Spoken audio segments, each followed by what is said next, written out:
Bonsoir, merci de nous rejoindre. Voici les titres de notre journal. Le Medipôle tire la sonnette d'alarme par peur de contracter le coronavirus. Certains patients atteints de maladies chroniques qui nécessitent pourtant un suivi médical ne vont pas se faire soigner. Et puis hier soir à Koné, les gendarmes ont mené une série de contrôles routiers. Objectif, vérifier si les automobilistes sont bien munis de leur attestation dérogatoire de déplacement. Sport en période de confinement, bien c'est repos forcé pour toutes les ligues. Certaines, comme la Ligue de judo, dispensent pour ces jeunes du Pôle Espoir des cours par Internet. Aucun nouveau cas positif au Covid-19 en ce jeudi 9 avril. Le nombre total de cas confirmés reste à 18. Sachez qu'aujourd'hui, 27 tests ont été effectués et tous se sont révélés négatifs. Les urgences du Medipôle ont enregistré une baisse inquiétante de la fréquentation du service. Les médecins tirent la sonnette d'alarme car des patients atteints de maladies chroniques n'osent plus venir se faire soigner de peur de contracter le virus. Le reportage d'Éric Dufour et de Claude Lindor. La peur explique à elle seule l'érosion de la fréquentation des urgences. Pourtant, la sécurité sanitaire y est garantie. Tous les patients qui vont arriver aux urgences, que ce soit valides, amenés par leur famille ou en ambulance, vont passer par cette tente qui est l'entrée des urgences.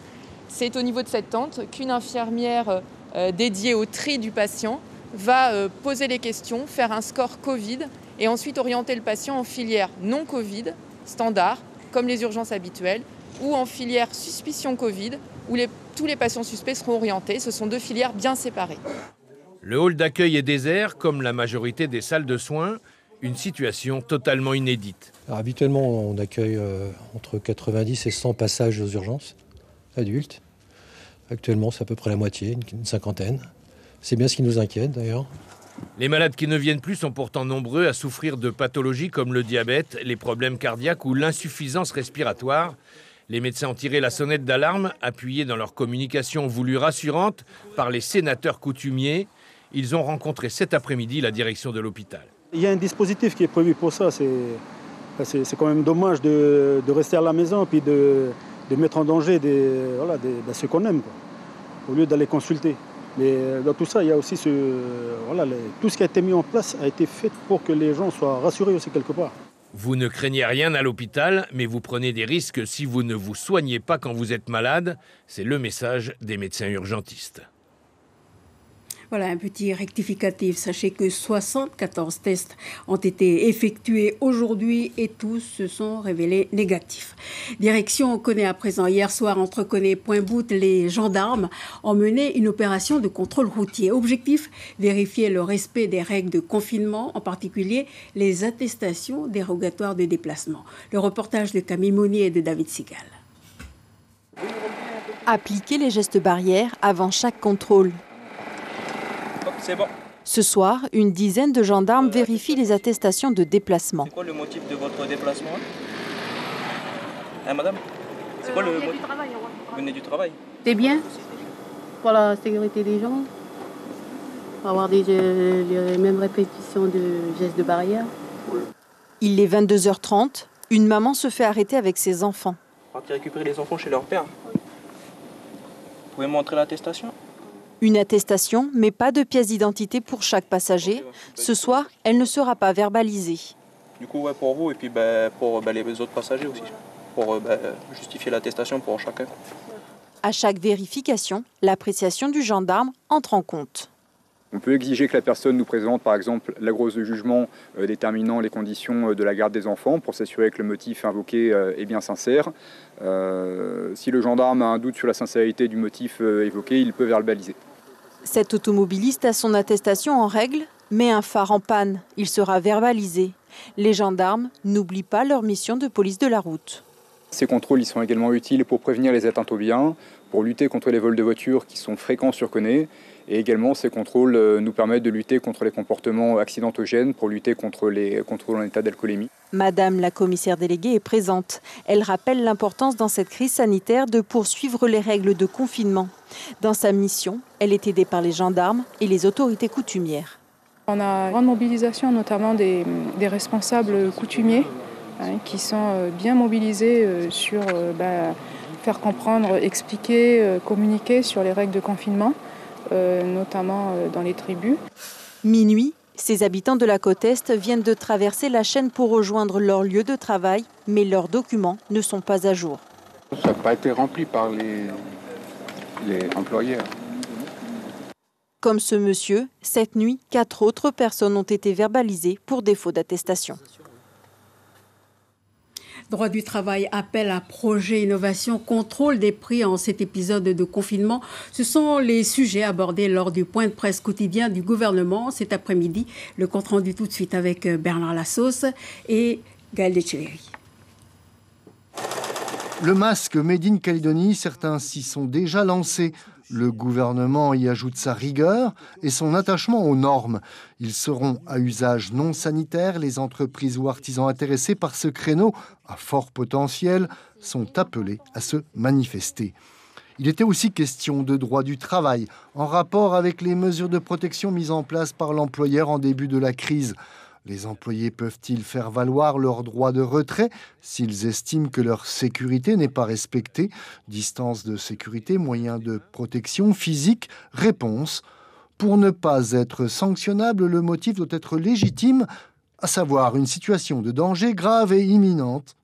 Le Covid-19 répond à ces critères. Reste que la gravité et l'imminence du danger ne peut se mesurer qu'après contamination. L'appréciation étant laissée à la justice. Un secteur impacté par la crise sanitaire, l'horticulture. Comment écouler les fleurs quand les clients se font rares? Alain Béat, chez un fournisseur de fleurs coupées, il n'y a pas d'autre solution que jeter la production à la poubelle, du moins une très grosse partie de cette production. Reportage Caroline Antich-Martin et Gaël Decheverry. Ces magnifiques gerberas ne finiront pas en bouquet chez des clients, mais dans une poubelle. Depuis le début du confinement, cette exploitation horticole jette les 2/3 de sa production. C'est contraire, je dirais, à la logique d'un agriculteur qui est censé produire. Là, j'ai des cultures pour jeter. C'est le monde à l'envers. Dans la serre des roses, ce n'est plus la couleur des fleurs qui domine, mais le vert. Les employés ont pour mission d'arracher tous les bourgeons pour préserver les plants mères. Ça me permet de faire des économies de main-d'œuvre. Plutôt que de récolter, les monter là-haut, les conditionner, les mettre en chambre froide pour ensuite les jeter, ça va beaucoup plus vite de passer et puis de casser les boutons. En temps normal, l'exploitation écoule 3000 à 5000 tiges par semaine, mais depuis 15 jours, les clients se font rares. 2 livraisons hebdomadaires au lieu de 5 pour les grandes surfaces et quelques centaines de fleurs à peine pour les fleuristes qui travaillent sur commande. Là, j'ai 5 livraisons à effectuer. Donc voilà. C'est triste, oui. Mais bon, on va s'adapter. Résultat pour l'exploitant, 80% de chiffre d'affaires en moins, sans impact pour l'instant sur les 17 membres du personnel, chargés de veiller sur les 150 000 plants mères. Et là, le végétal, tous les jours, il faut s'en occuper. Donc le personnel est obligé d'être là tous les jours pour le travail. Les frais sont présents, mais les recettes ne sont plus là. J'espère que ça va passer bientôt, parce que je ne peux pas me permettre de perdre le capital de plants mères. À ce moment-là, ce serait fermer la société, quoi. Si cette exploitation, la seule à produire des fleurs coupées en local, cesse son activité, les fleuristes de la place n'auront plus qu'une option pour continuer à travailler, importer. Étudier avec les moyens du bord sans Internet, c'est le lot de beaucoup d'enfants. La fracture numérique est encore plus visible en cette période de confinement. Un exemple au collège de Yingen où pour permettre à la continuité pédagogique, le personnel doit se déplacer au domicile de l'élève pour lui remettre les devoirs à faire. Le reportage de Camille Monnier et de David Sigal. Histoire, géographie, l'anglais, tout est là. Ces cours vont être distribués aux élèves du collège Paika-Léon de Yingen. Une distribution inévitable car la majorité des collégiens n'a aucun accès Internet. 5 élèves, à ma connaissance, sont connectés sur Pronote, à l'heure actuelle sur 138. Et donc le papier, c'est ce qui leur arrivera de mieux, qu'ils pourront voir, lire et travailler. Après, l'accompagnement sera fait soit par l'élève avec un grand frère ou une grande sœur, ou avec le parent, si les parents sont derrière aussi. Allez, c'est parti. Direction la tribu de Wenjik, à une quinzaine de minutes du village, pour livrer les devoirs à Maria. À la maison, Cette jeune élève de 3e est épaulée par sa maman. Pas évident parce que pour nous qui n'avons pas l'habitude de ces matières-là tous les jours, effectivement c'est assez délicat. Mais quand elle nous demande de l'aide, on essaie de l'aider quand même. Difficile d'assurer la continuité pédagogique quand à la maison, il n'y a pas Internet et plus de téléphone depuis la dernière dépression Gretel. À cela s'ajoutent les restrictions liées au confinement. Penser à appeler les professeurs, ça c'est tout de suite, on pense à appeler, mais voilà. Si jamais on l'appelle, est-ce qu'il va venir ou voilà, peut-être qu'il va nous dire que là, voilà. Après, c'est à nous de voir s'il faut se déplacer pour aller vers la personne qui peut nous donner des réponses. Depuis le confinement, Maria étudie 1 heure par jour. Je fais l'exercice de maths, après je laisse, puis je fais un autre exercice de français. Pour moi, c'est un peu compliqué vu qu'on va faire un mois à la maison, et puis je ne sais pas si on va pouvoir rattraper à l'école. L'équipe pédagogique se veut rassurante. Elle prendra le temps, au retour du confinement, de revoir l'ensemble des devoirs en classe. En attendant, les 3 enfants scolarisés de cette famille étudient avec les moyens du bord. En bref, la gendarmerie a arrêté aujourd'hui 3 personnes dans le cadre de l'enquête sur les exactions commises dans la nuit de mercredi à Kouawa. Ces personnes sont suspectées d'avoir incendié un véhicule et un logement de fonction des cadres de la SLN. Écoutez la réaction du maire de Kouawa, Alcide Ponga, joint au téléphone par Sylvie Méhoun. Je voudrais apporter tout mon soutien à l'ensemble des salariés de la SLN, que ce soit des cadres jusqu'aux opérateurs, aux techniciens, qui se battent depuis le début du confinement pour pouvoir continuer à travailler. Donc j'ai appris ce matin avec la gendarmerie de Kouawa que les auteurs des faits, qui sont d'ailleurs connus des services de justice et qui sont connus de la population de Kouawa pour ce genre de faits-là, ont été arrêtés ce matin très tôt et sont aujourd'hui en garde à vue à la gendarmerie de Kouawa. Dans quel contexte se sont déroulés ces actes de violence ? Je pense qu'il n'y a pas de contexte particulier. Je veux dire, ce sont malheureusement des personnes qui sont connues pour ce genre de faits, qui ont déjà été condamnées à certains égards pour d'autres choses qui ont été faites dans les années passées. Donc, s'il n'y a pas de sanctions lourdes, s'il n'y a pas de sanctions graves là-dessus, ça a donné encore ce genre d'exaction, quoi. L'actualité dans la région, c'est le passage dévastateur du cyclone Harold de Tonga à Tonga ce jeudi. Beaucoup de dégâts matériels dans ce petit royaume qui, pour l'heure, ne déplore aucune perte humaine. Même spectacle de désolation à Fidji où, selon l'AFP, le cyclone a provoqué hier inondations et des dégâts considérables, notamment dans la ville de Nausori, non loin de la capitale Suva. Mais c'est au Vanuatu que le cyclone Harold a été le plus violent. Le phénomène de catégorie 5 a balayé surtout le nord, comme à Luganville, la 2e ville de l'archipel, située sur l'île de Santo. Le bilan provisoire fait état de 3 morts et de plus d'une dizaine de blessés. À la demande de Port Vila, le Haut Commissariat en Nouvelle-Calédonie et en partenariat avec la Croix-Rouge française prépare une mission d'aide humanitaire. Du sport à présent, les pôles espoirs sportifs du pays sont au repos forcé, du moins les entraînements collectifs interdits pour cause de confinement. Mais pour les pensionnaires des centres d'excellence, on ne reste pas les bras croisés. La Ligue de judo, par exemple, dispense des séances par Internet. Regardez ce reportage, il est signé Martin Charmasson et Christian Favdec. Porte close au dojo de Magenta, le lieu d'entraînement habituel de la quinzaine de judokas du pôle espoir. Désormais, plus question d'utiliser cette salle cadenassée.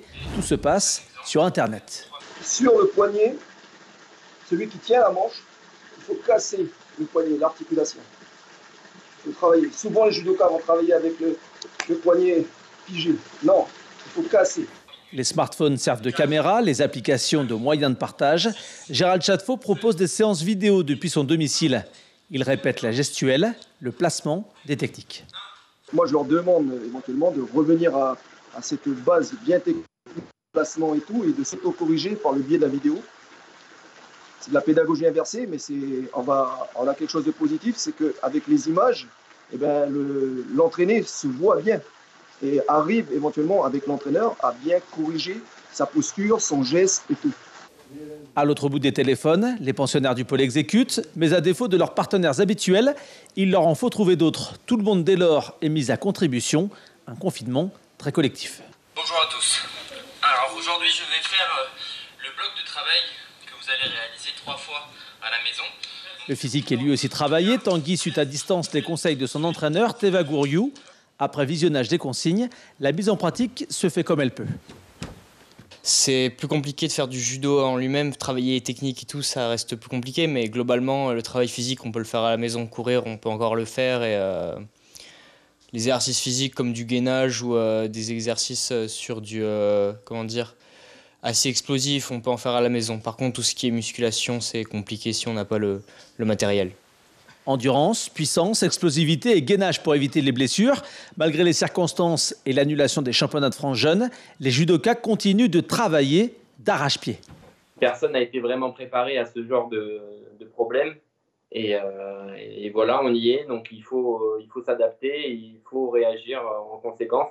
Parce que le judo, ça ne s'arrête pas là. Il va falloir qu'on rebondisse et qu'on continue d'avancer. On est des combattants dans l'âme, donc on lâche rien, peu importe, Covid ou pas. Une mentalité exemplaire en cette période où la résistance de tous est testée.